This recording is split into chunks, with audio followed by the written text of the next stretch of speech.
This 5-minute solution will show you how to add Instagram link to your TikTok.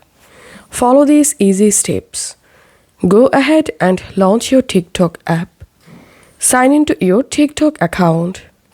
Now go to your TikTok profile and here tap on Edit Profile.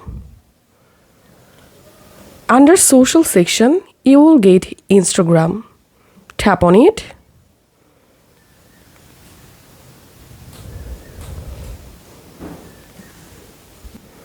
And now you have to log in your Instagram account here.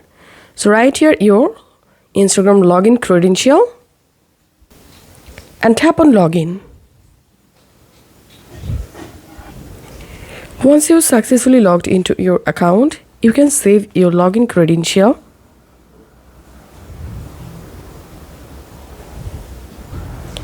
And here make sure to enable this option, profile information, and tap on allow.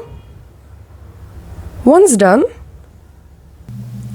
here you will get your Instagram link or username.